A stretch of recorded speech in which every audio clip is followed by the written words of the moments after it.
let me talk to a man who I think has just touched down from Doha, from Qatar, FIFA World Cup 2022. He's our indefatigable World Cup correspondent. He's Issa Ali. Issa, welcome back. I think you are back. I see the Moroccan star behind you, and I therefore infer you're feeling as good about Morocco as I am. Explain why. Oh, well, George, clearly, I'm jumping on the bandwagon. I visited Marrakesh a few years ago, therefore that makes me as Moroccan as anyone else. So I'm jumping on this bandwagon shamelessly and supporting Morocco all the way. And you've outlined the reasons why, look, at the end of the day, the West has made this, the Western media, the media in particular, have made this a very political World Cup. But they've decided to draw their line in the sand with their virtue signaling nonsense. So we're going to meet them on that ground and tell them that, yes, this is the most political World Cup there's ever been. And in that vein, we're all supporting the decolonial forces, if you will, or the nations pushing back against colonialism. We support our brothers in Morocco. And it's also been interesting to see the Moroccan players waving the Palestine flag after every one of their victories. Moroccan fans, all the fans when I was there.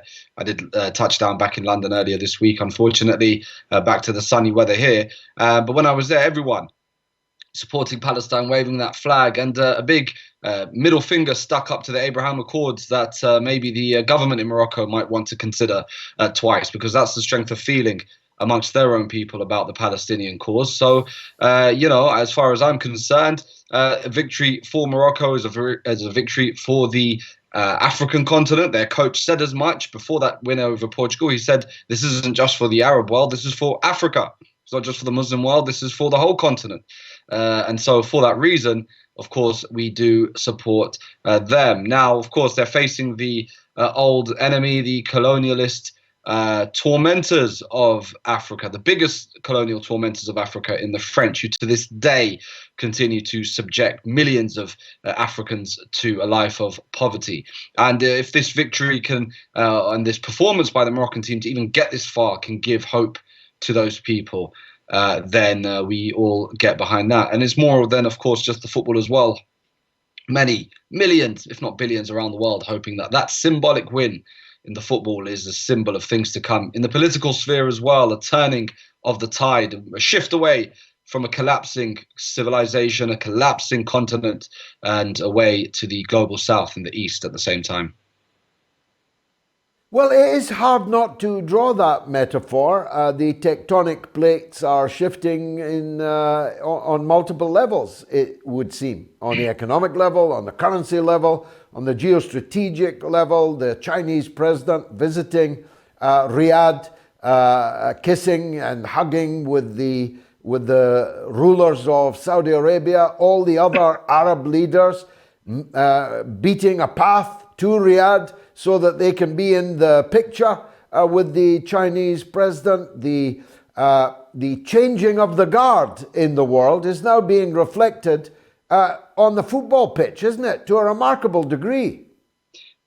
I mean, it is, because, if you look at it even strictly from a footballing point of view, right? So, we all hope Africa can throw off the yoke of colonialism, neocolonialism. Once the continent can start to develop itself, they can start to invest in proper infrastructure, in better staff, in better facilities for their players, so that more football players choose to play for their home country. So, rather than playing for a European nation that they were forced to live in or grow up in due to, situations back home.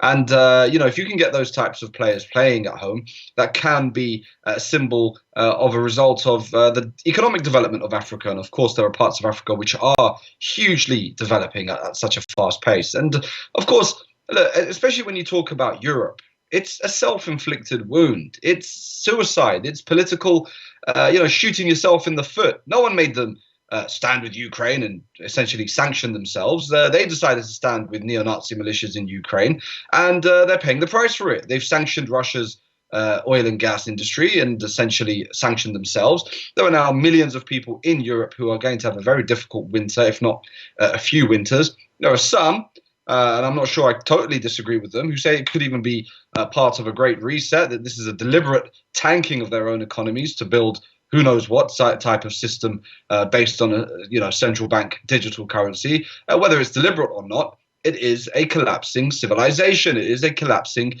economy, if you will. And the Arab countries would be crazy if they didn't look to China and didn't look to other countries for their future.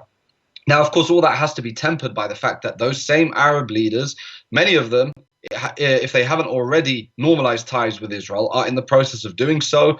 I believe Mohammed bin Salman has been the driving catalyst towards that end, and hopefully perhaps this will be some kind of break against that and the pushback against that, because the Zionist entity itself, its days are numbered, and that's not just rhetoric. If you look at the demographic chaos and the demographic crisis that the so-called state of Israel finds itself in, that state's not going to be there for much longer in the way we recognize it today anyway. So those nations as well and those leaders would do well to listen to their own populations and adopt an anti-colonial, an anti-imperialist stance, not just in their domestic policies, but their foreign policies as well. Isa Ali, you've been a ray of sunshine for us from Doha, and now that you're back in the gloom of London, I hope we see much more of you in the weeks and months to come. Thanks for joining us.